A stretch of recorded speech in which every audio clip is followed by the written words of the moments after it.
Hello guys! Welcome back to my YouTube channel. So for today's video, pag-uusapan natin kung paano mag-register ng Unli data sa GOMO.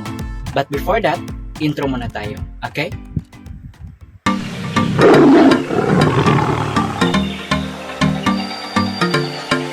Welcome to Edzicon YouTube channel.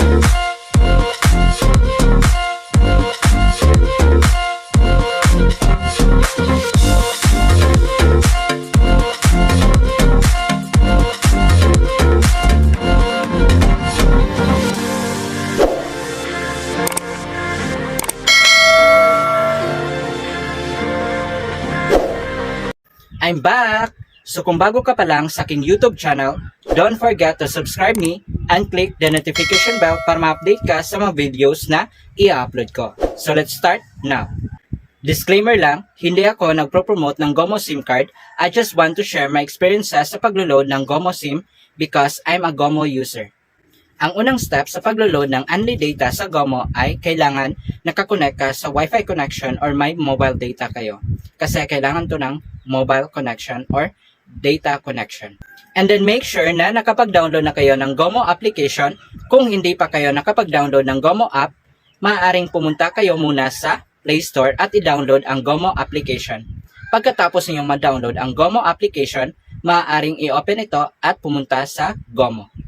At kung kayo ay meron ng GOMO application or nakapag-download na kayo ng GOMO application, maaaring pumunta kayo sa inyong GOMO at i-open ito.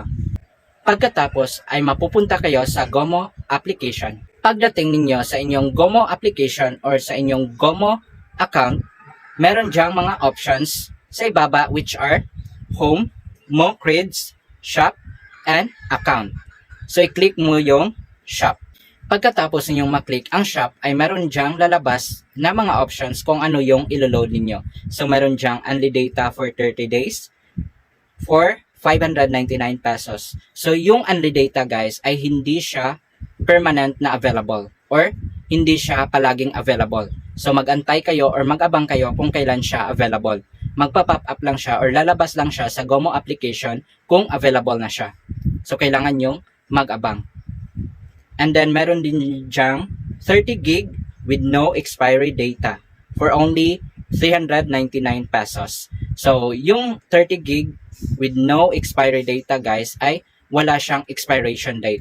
So kahit na hindi maubos yung 30 gig mo, hindi siya mag-expire. Wala siyang expiration. At meron ding mga options dyan. I-swipe mo lang. So meron diyang mga options kung ano yung mga gusto ninyong i-load or i-unli sa GOMO SIM card niyo. So since ang pag-uusapan natin ngayon ay kung paano mag-load ng Unli data for 30 days sa GOMO, ay i-click lamang natin yung Unli data for 30 days. So i-click natin yon. Pagkatapos ay mapupunta kayo sa next step which are meron diyang information tungkol sa Unli data na ilo-load ninyo. So meron diyang Unli data for 30 days. Enjoy Unli data with speed of up to 5 Mbps. If you currently have an active Unli promo, simply unsubscribe to purchase a new one. So it means na pag meron kayong active na Unli promo guys, ay kailangan ninyong i-deactivate yon or i-unsubscribe niyo yon para makapag-unli kayo ulit. So meron din diyang babayarin niyo a total of 599 pesos. So, pag nabasa ninyo lahat ng information, ay i-click yung proceed to payment. Next step ay mapupunta kayo sa payment method. So, meron diyang nakalagay na how do you want to pay? So, it means na kung saan kayo gustong magbayad. So, meron diyang options na lalabas which are GCash and credit or debit card. So, pipili lamang kayo dyan guys kung sa GCash kayo magbayad or sa credit or debit card kung meron kayong credit card. So, i-click mo lang yung options na gusto ninyo. So, i-click natin yung GCash. So, sa GCash tayo magbayad ng ating payment guys. So, pag na-click yung GCash na natin ay i-click natin yung pay 599 pesos na nasa ibaba. Next is mapupunta na kayo sa susunod na step which is may nakalagay dyan na log in to pay with GCash. So, enter your 4-digit PIN code. So, enter nyo lang o ilagay nyo lang yung PIN code ninyo dyan. After ninyong malagay yung PIN code ninyo, ay i-click yung next.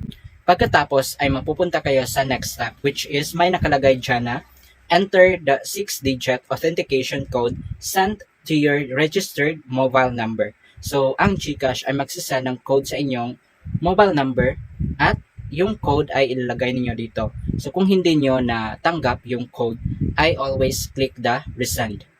Pagkatapos ninyong malagay ang code or natanggap na ninyo yung code at nalagay na ninyo, ay i-click yung next. Next ay may nakalagay dyan na merchant, which is GOMO, and then amount due, which is kung magkano yung babayaran natin. So, 599 pesos, and then log in to pay with GCash, and then yung number ninyo sa GCash, and then click next pag nabasa na ninyo ang lahat ng information na nakalagay. Pagkatapos ay mapupunta kayo sa next step, which is may nakalagay dyan na available balance, kung magkano yung balance niyo sa GCash, and then you're about to pay the amount, which is 599 pesos, and then discount, no available voucher, and then a total of 599 pesos yung babayaran ninyo guys. And then pag nabasa na ninyo yan ay click pay 599 pesos na nasa ibaba. Next ay may nakalagay dyan na paid link via GCash. So it means magbabayad kayo via GCash guys. And then may amount dyan na 599 pesos yung babayaran ninyo. Then a total of 599 pesos. And then i-click nyo lang yung proceed.